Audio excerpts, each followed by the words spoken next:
We also can run into a situation where we have composite goods, such as a tire stud that is composed of tungsten carbide sheathed in plastic. And so we have to look at the essential character of the article to try to classify that, and obviously the tungsten carbide is going to be the essential character, and we would be classifying according to that component of the good. We also have an example of an ashtray and stand with a removable bowl, and a household spice rack with wood frame and suitable spice jars. So how we are going to classify these items are by the general rules of interpretation and applying general rule of interpretation 3B. The fourth element of General Rule of Interpretation 3B covers goods put up in sets for retail sale, which must, and all of these have to be part of this determination of a set, consist of at least two different articles, classifiable in two different headings, consist of articles put up together to meet a particular need or activity, and be put up in a manner suitable for retail sale. And so if we determine this is a set, then we make a determination of which one of those classification is the essential character of the set and classify accordingly. We'll continue our classification process using General Rule of Interpretation number 3C. When goods cannot be classified by reference to GRI 3A or 3B, they shall be classified under the heading which occurs last in numerical order among those which equally merit consideration. This is a fallback provision, and it is used for solving unusually difficult classification problems involving mixtures and composite goods or sets. And there is no heading which is more specific than the other. So what you do is you classify using the heading which appears last among those headings which are being compared. Now, what are some illustrations of that application? Let's say that you have a 50-50 mixture of wheat and corn flour, and you have two headings under 1101 and 1102, and they equally merit consideration. And you cannot determine an essential character. It's a 50-50 mix of the two components or two products.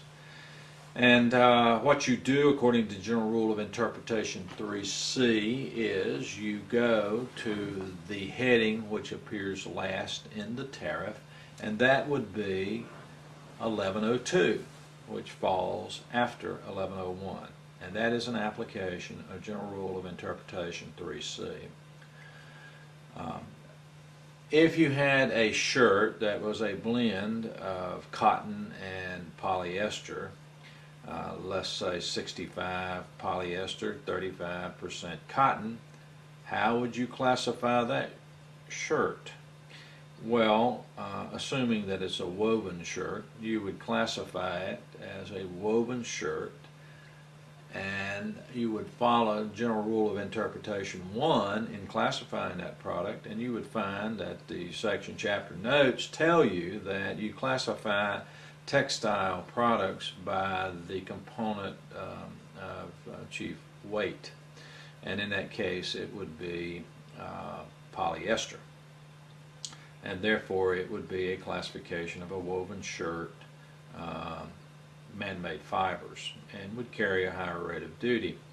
The other situation that we can pick up on a shirt like that would be a shirt that is a 50-50 blend, 50% cotton and 50% polyester. How would you classify that article? Well, according to General Rule of Interpretation 3C, you would classify it by the heading that appears last in the tariff. The cotton classification would carry a more favorable rate of duty. The man-made carries a higher rate of duty, and that would be a detriment to you as far as cost and the duty paid using General Rule of Interpretation 3C. Now that would apply where you've got a 50-50 blend and cannot determine the chief weight. By General Rule of Interpretation 1, the point is, in a case like that, you'd want to engineer your product to be 51-52% cotton, 48-49% polyester, therefore getting the more beneficial rate of duty. But what we have seen is an illustration of General Rule 3C in application.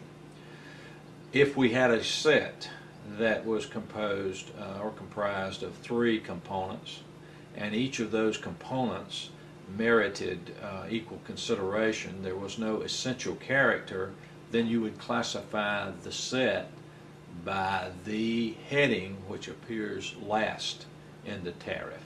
So this is an application of General Rule of Interpretation 3C. The next General Rule of Interpretation that we will look at is General Rule of Interpretation number 4.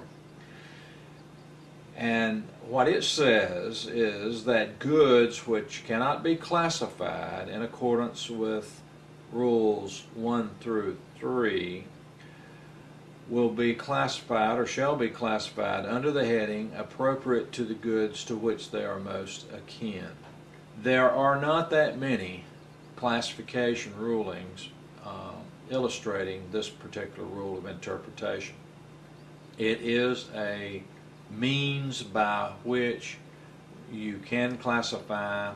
If you are unable to classify through the use of those general rules of interpretation that we have discussed, 1 through 3, again, this is going to be only sparsely used. And what it says is that we would classify by a similar product or application to a good that it is most akin to or like.